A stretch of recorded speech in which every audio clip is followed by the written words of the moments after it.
दोस्तों हर एक साल हमारी जो फाइनेंस मिनिस्टर है यानी कि इंडिया के, वो हर साल एक नया नया बजट पेश करती है, जिसमें कि वो बताती है कि देश में कितना एक्सपेंडिचर हुआ, कितना रेवेन्यू जनरेट हुआ, उससे कितना टैक्स आया और हमने किन किन प्रोजेक्ट पर कितना कितना पैसा लगाया। दोस्तों आपको पता होगा बहुत सारे प्रोजेक्ट हमारे इंडिया में स्टार्ट होते हैं और वो कैंपेन चलाया जाता है, अभियान स्टार्ट भी होते हैं। तो वो प्रोजेक्ट स्टार्ट करने के लिए पैसे कहाँ से आते हैं, क्या आपने कभी सोचा है? क्या आपने कभी ये सोचा कि हमारे इंडियन गवर्नमेंट जो है उसके पास पैसा कहाँ से आता है कि वो प्रोजेक्ट को स्टार्ट कर सके?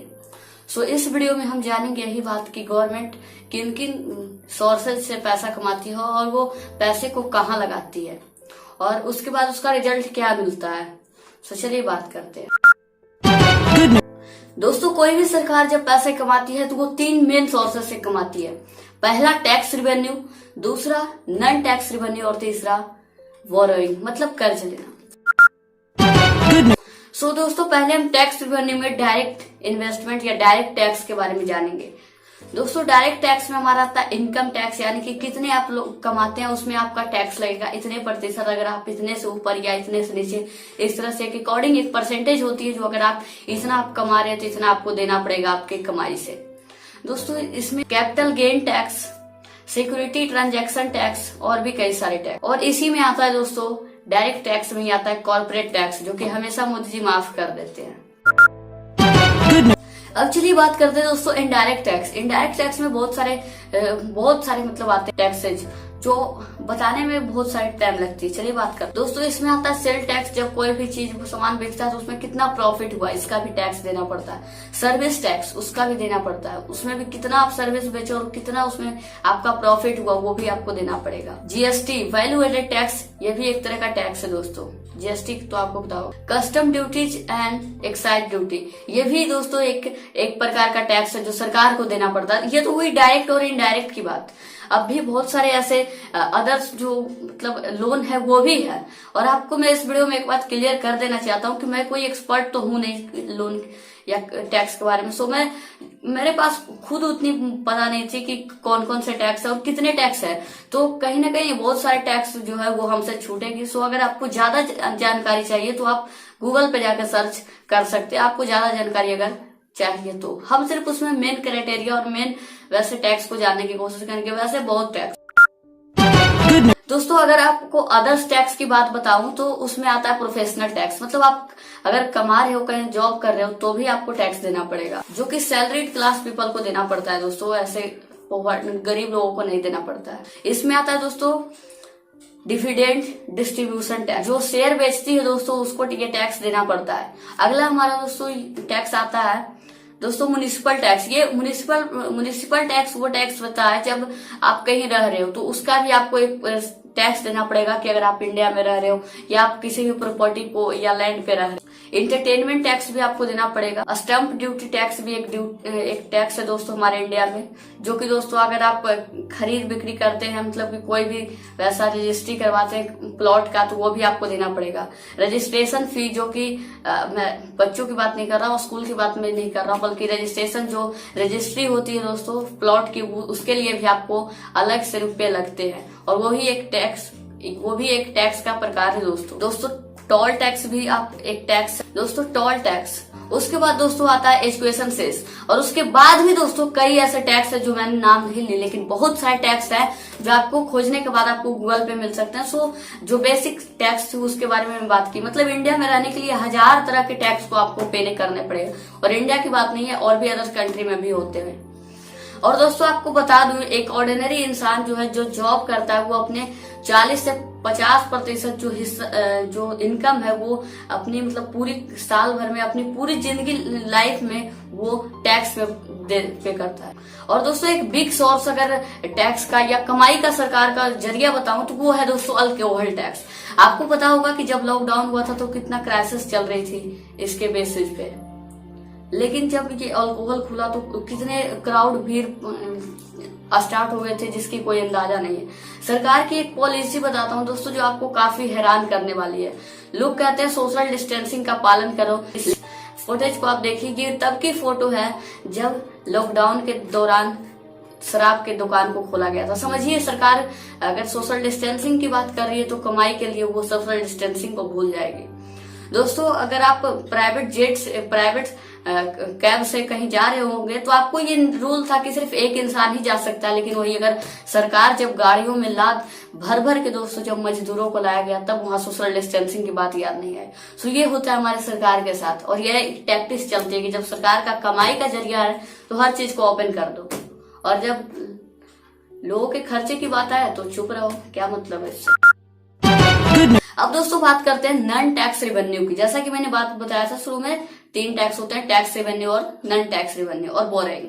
तो नॉन टैक्स रेवेन्यू में दोस्तों एक स्पेशल प्रकार का टैक्स आता है। इसमें पहला आता है दोस्तों इंटरेस्ट रिसिप्ट, जो कि दोस्तों स्टेट जो लोन लेता है, मतलब कहीं से भी स्टेट में लोग ले रहे हैं तो उससे जो पैसा आता है उसी को इंटरेस्ट रिसिप्ट कहते हैं। दूसरा है दोस्तों इकोनॉमिक सर्विसेज से भी आता है, जैसे कि जैसा कि दोस्तों रेलवे अगर कोई प्रॉफिट होता है तो वो भी एक इकोनॉमिक टैक्स में जुड़ जाता है। Profit of reserve bank of India, अगर रिजर्व बैंक ऑफ इंडिया में अगर कोई प्रॉफिट होता है तो वो भी सरकार की कमाई का जरिया बनता है। और अगला पॉइंट है दोस्तों प्रोजेक्ट रिवेन्यू। अगर उस मान लीजिए कोई प्रोजेक्ट सरकार बनाई, जो एक बार तो वो पैसा रिवेन्यू लगाए लेकिन उससे रिवेन्यू जनरेट होता रहता है, तो उसमें से सरकार की बहुत सारी कमाई होगी कि अगर इस प्रोजेक्ट पे उन्होंने पैसा लगाया तो जितने भी विजिट करने लोग आएंगे तो वो पैसे देंगे। अगला दोस्तों आता है पब्लिक इंटरप्राइजेस प्रॉफिट, जो कि एक और जरिया है सरकार की कमाई का। और दोस्तों बात करते हैं बोरोइंग के बारे में। बोरोइंग दोस्तों एक कर्ज होता है, और जो कि वर्ल्ड बैंक, IMF या इंटरनेशनल बैंक से कोई भी कंट्री लेती है, और एक दूसरे कंट्री से भी ले सकती है। अगर आप इंडिया में तो आप USA से पैसा ले सकते हैं। तो इस तरह से बोरोइंग लेता है, लेकिन बोरोइंग को मैं एक इनकम नहीं मानता हूँ, क्योंकि इसके बावजूद बोरोइंग आप एक समय के लिए ले तो लेोगे कुछ समय, लेकिन उसके लिए आपको एक प्रकार का इंटरेस्ट देना पड़ेगा जो एक फिक्स अमाउंट है, और उसके बाद भी इंटरेस्ट देने के बावजूद भी आपको वो पैसे फिर से वापस रीपे करना होगा। सो ये मुझे नहीं लगता एक इनकम का जरिया बट माना जाता। अब दोस्तों आइए बात करते हैं कि अगर इंडियन गवर्नमेंट 100 रुपए कमाते हैं तो वो कितने रुपए हैं जो कहाँ से कमाते हैं। चलिए इस चार्ट में आप देख सकते हैं कि किस तरह से कहाँ से कितने रुपए इंडियन गवर्नमेंट प्राप्त कर पाती है। इसमें सिर्फ 1 रुपए का आंकड़ा बताया गया। आप जिस तरह से भी इसको कैलकुलेट करो, चाहो आप 10 रुपए लेकर करो, 1 रुपए लेकर करो, 100 रुपए या 10,000 रुपए करो, ये आप पे डिपेंड करता है कि आप न्यूमेरिकल को कितना वैल्यू दे रहे हो। दोस्तों 2016 और 17 के एक रिपोर्ट में बताया गया कि 2016 और 17 के दोस्तों जो टैक्स था वो 51.3% जो टैक्स था दोस्तों वो डायरेक्ट टैक्स के पैसे से आया था। मतलब जितना टैक्स आया उसका 91.3% जो था वो डायरेक्ट टैक्स जमा कर रहा था, मतलब वो दे रहा था। अब आइए दोस्तों बात करते हैं कि आखिर सरकार वो पैसे जो है वो कहाँ खर्च करती है। सो आइए बात करते हैं कि सरकार वो पैसे कहाँ खर्च करती है। क्या वो बैंक सिर्फ अपने पॉकेट भरती है या कुछ काम भी करती है, ये बात करते हैं। दोस्तों हमारा पहला पॉइंट है पे सैलरी फॉर गवर्नमेंट एम्प्लॉयज। मतलब जो भी गवर्नमेंट एम्प्लॉय कर रहे हैं, चाहे वो बैंक में हो, स्कूल में है, हॉस्पिटल में, तो उनको ही पैसा देना पड़ता है जो कि सरकार देती है। अगला दोस्तों हमारा पॉइंट आता है वो है पे फॉर वेरियस प्रोजेक्ट। मतलब कोई भी बहुत सारे प्रोजेक्ट स्टार्ट होते हैं, कोई भी प्रोजेक्ट की बात करी जाए तो उसके लिए भी पैसे लगते हैं, इंफ्रास्ट्रक्चर क्रिएट करनी पड़ती है, तो उसके लिए भी सरकार पैसे देती है। पे फॉर पब्लिक इन्वेस्टमेंट मतलब क्या कि अगर आप पब्लिक हैं तो आपके लिए रोड बनेगी, ब्रिज बनेगी, डैम्स बनेगी, तो हॉस्पिटल बन रही है, तो इसके लिए भी सरकार पे करती है पैसे। पे फॉर वेरियस वेलफेयर स्कीम मतलब वेलफेयर लोगों के हित के लिए बहुत अच्छी स्कीम के लिए पैसे देना सरकार का काम है। जैसा कि सरकार हमेशा लॉन्च करती आई है, जैसे कि स्वच्छ भारत मिशन, जनधन योजना, तो इस तरह से कई सारे जो मतलब कि योजनाएं हैं सरकार हमेशा सेम को प्रोवाइड कराती रहती है, जिसके लिए सरकार पैसे देती है। अगला पॉइंट है दोस्तों पे फॉर डिफेंस इक्विपमेंट। जैसा कि आपको हाल ही में पता चल रहा होगा कि राफेल आया, तो राफेल जब आया दोस्तों तो इसके लिए भी पैसा सरकार ने दिया, तो कहीं ना कहीं ये सरकार के क्रेडिट से ही पैसे कट रहे हैं। अगला पॉइंट है दोस्तों मेडिकल सर्विसेज, स्कूल्स, बिल्डिंग्स या कोई भी ऐसा सरकारी बैंक है तो उसके लिए भी अगर इंफ्रास्ट्रक्चर क्रिएट करना हो, टीचर भेजना है, तो वो भी सरकार ही पैसे देती है। अब दोस्तों एक अहम सवाल आता है पे फॉर बिल्डिंग द स्टैचू। मतलब क्या कि जैसा आप लोग देख रहे हो कि स्टैचू ऑफ यूनिटी बना दी गई है, जिसका रेवेन्यू जनरेट होने में, उसका सिर्फ पैसा आने में कितना साल लगेगा वो तो कहा नहीं जा सकता है। मतलब उतने रुपए बर्बाद में खर्च कर दिए गए, वो भी दोस्तों टैक्स पेयर के पैसे से, जो कि नहीं करना चाहिए था सरकार को। क्योंकि आम आदमी जो है इतने खून पसीने मेहनत के पैसे जो है वो टैक्स के नाम पर देती है, और सरकार उससे स्टैचू बना रही है सिर्फ व्यू के लिए, वो भी टैक्स पेयर के पैसे से। अगर वही पैसा लोगों के वेलफेयर के लिए लगाया जाता तो काफी अच्छा रहता। और अगला है दोस्तों पे इंटरेस्ट फॉर डेब्ट, मतलब जो कर्जे सरकार ने लिए हैं उनको तो देना पड़ेगा ना, तो वो इंटरेस्ट जो है वो देने के लिए भी इसका उपयोग किया जाता है, मतलब पैसा सरकार देती है। अब दोस्तों आपको दो ऐसे रीजन बताता हूँ। पहला तो घोटाला, जो सरकार को करनी ही करनी है, चाहे वो कोई भी हो। मैं इनफैक्ट किसी की बात नहीं कर रहा हूँ कि ये करता है और वो नहीं करते हैं, मतलब शायद कोई करते होंगे, लेकिन घोटाला एक बहुत बड़ा पैसे मारने की जगह है, जहां लोग पैसे रख लिया करते हैं, वहां से घसका लिया करते हैं। और नहीं, अगर इतने से भी अगर सरकार की मन भरी तो कॉर्पोरेट टैक्स को माफ कर देंगे, किसानों की आत्महत्या को तो नहीं रोकेंगे, उनके लिए कुछ नहीं करेंगे, उनका माफी नहीं करेंगे, उनका जो कर्जा माफी है वो नहीं करेंगे, लेकिन अंबानी जी का कर्जा माफ कर देंगे।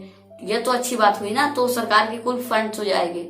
सो वेल गाइस, ये थे कुछ ऐसे खर्चे जो सरकार किया करती है। और भी बहुत सारे खर्चे हैं, जैसे कि इलेक्शन में प्रचार करना होगा। सो कहने का तो इलेक्शन कमीशन नहीं देता, लेकिन आता तो कंट्री के ही लोगों कैसे है। और आपको मैं पिछली वीडियो में डेब्ट के बारे में जितनी भी चीजें हैं दोस्तों से संबंधित, वो मैं पिछले वीडियो में बता चुका हूँ। सो वेल गाइस, आज की बातें मैं ही तक रखते हैं, और आपसे आशा करेंगे कि आपको ये बातें जो मैं बताया वो आपको समझ में आई होगी। सो जय हिंद और वंदे मातरम।